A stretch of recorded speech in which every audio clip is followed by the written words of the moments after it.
Hi everybody, Hal Weeks for Stalking the Wild Autoharp, coming to you from home today. Took some time off during the week to come home and actually make some videos when I had some stretched out time that I could work with without getting distracted. Except I forgot something already. Forgot to put on my hat. So we'll do that. There, now I can think again. Phew. Okay, so today I wanted to address with you the mechanics of strums and plucks. And, it's something that we don't really think about too much, but it has a lot to do with our technique, and our technique translates into tone. So let's talk about strums and plucks and what makes them work. First of all, what's a strum and what's a pluck? Well, in my terminology, a strum goes across the strings like this. I've got my little side camera up there to help you see this from a different angle. But a strum is when we go across the strings this way or this way, and we cross. It's kind of like a raking motion. And then a pluck is more like that, and it comes up and out from the strings. Okay, that being said, I'm going to get a little bell and show you something with a bell. So I don't have a bell here. If I was at the shop, I would have a bell, but a wine glass will work just as well. And I'm going to use a little metal pen to strike it, and that's enough to give you the point of the discussion here. We have a bell sound which has three major components to it. There's what's called the strike tone, which is actually the sound of the clapper hitting the physical structure of the instrument. And then there's a decay, which is the ringing bell-like sound that extends out into time. Ding! And it sustains out and it fades gradually. And then it stops. Now, we can also stop the sound of the bell.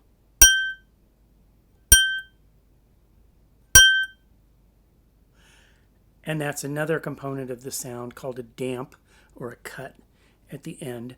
And then there's the dead sound. If I keep my fingers on it, it has a dead sound. Okay, so let's translate that into my Autoharp sound.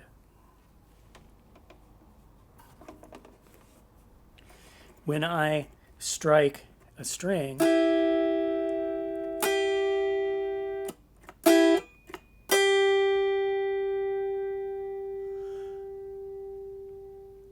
all three components are there. There's the strike sound, which sounds like that. There's the sustain sound, and then there's a fade at the end as it fades away, and sometimes there is a damp sound at the end if I damp the string, or a dead sound if I hit a dead string.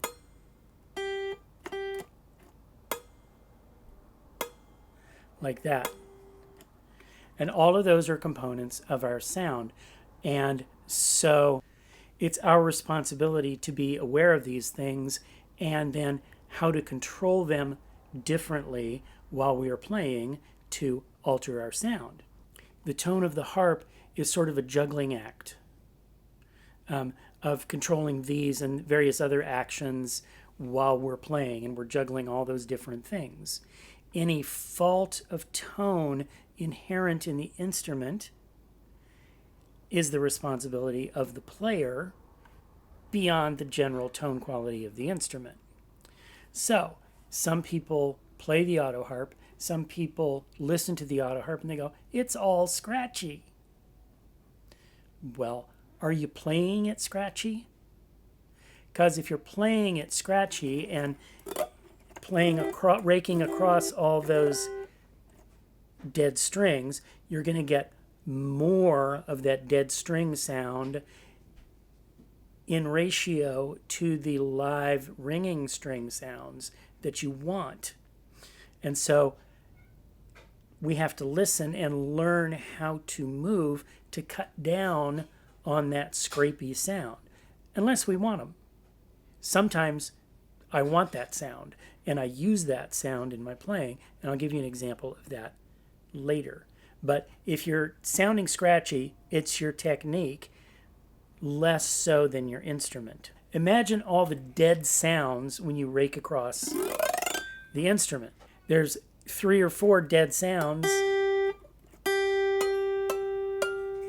for every live one.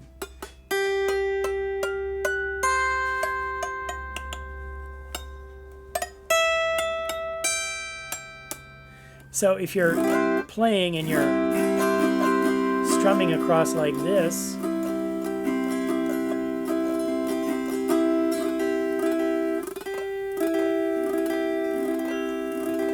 a good portion of that sound is that scraping sound. And if you strike a dead string after you strike your sound,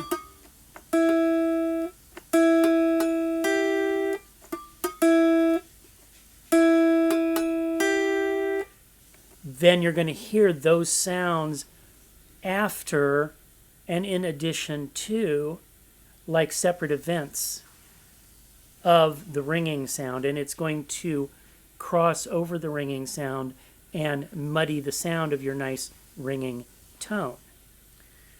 If you continue your drag, you get all those dead string attacks that sound so scratchy. So unless you want that gravel in your playing, then you want to get that tone out of there. And that's the difference between a scrape going across and a pluck coming out like that. And so you can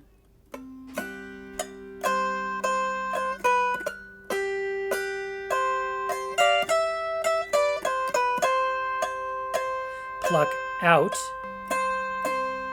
Now, notice if you watch up here, you'll see me plucking out. I'm pulling my fingernail up towards my palm, really.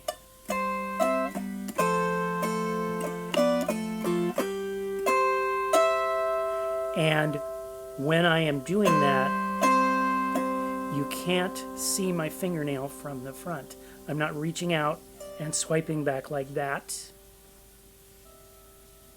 which would be playing with flat fingers and more scratching. Instead, I'm keeping curled and playing under my hand, which is giving me a purer tone.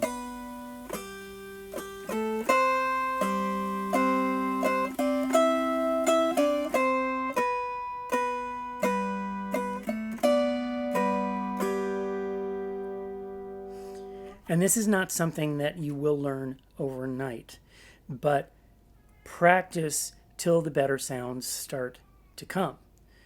Your ear, which manages your playing, will catch you doing it. Will hear that scratchiness and compensate by sending the signals down to your arm and your hand to pluck differently. And you'll gradually start to shorten up your strokes. And over the period of weeks and months and even years, you will become a more sonorous player because your strokes are improving and your accuracy is improving and you're nailing one note at a time or 2 notes. Now, you remember I said if the dead string sounds come after the attack of your live string, then you hear those strings. But if they come simultaneously, now if I could slow down, slow motion, and maybe you can do this with your YouTube, but if I'm plucking and simultaneously hitting, say, 2 strings, one of them's live and one of them's dead, but they're sounding at almost exactly the same instant.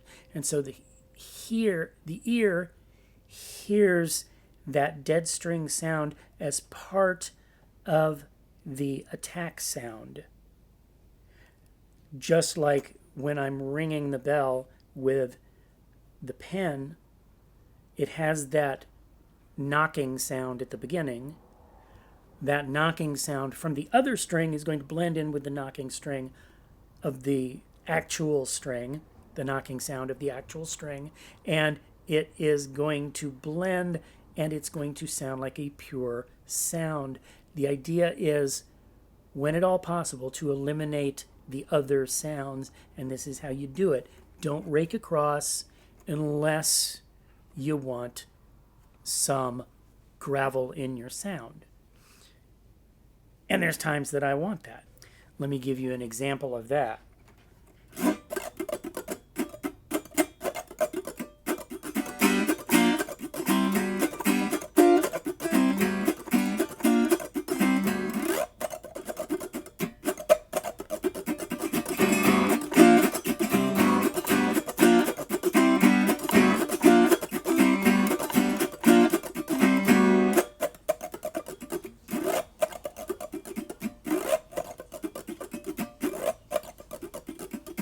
Because the Autoharp can be a virtual washboard. And the washboard is a totally legit rhythm instrument. So you can make your Autoharp sound like that when you want to through damping technique. This is where I'm pushing down 3 at once, 4 at once to get that sound. Or like I do in the grandfather's clog.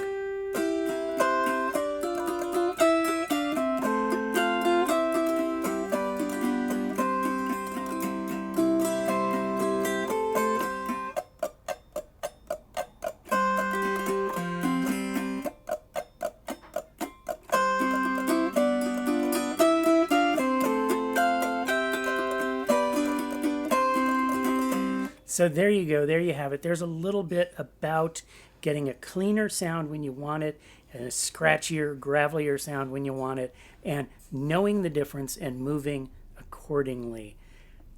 Do you need private Autoharp lessons? I can help you there. I teach weekdays from 8 to 4:30, Monday through Friday from the shop, and I can meet with you online wherever you are in the world to help you with your playing, and we can focus in on whatever techniques you want to achieve to get the kind of sound you want for the songs that you want to play. If you enjoy this program, you can sign up over at Patreon for $1, $5 a month just to keep me going on, and that really helps me out a lot, and I would really appreciate that. I'm Hal Weeks. Thanks for watching Stalking the Wild Autoharp. We'll see you next time.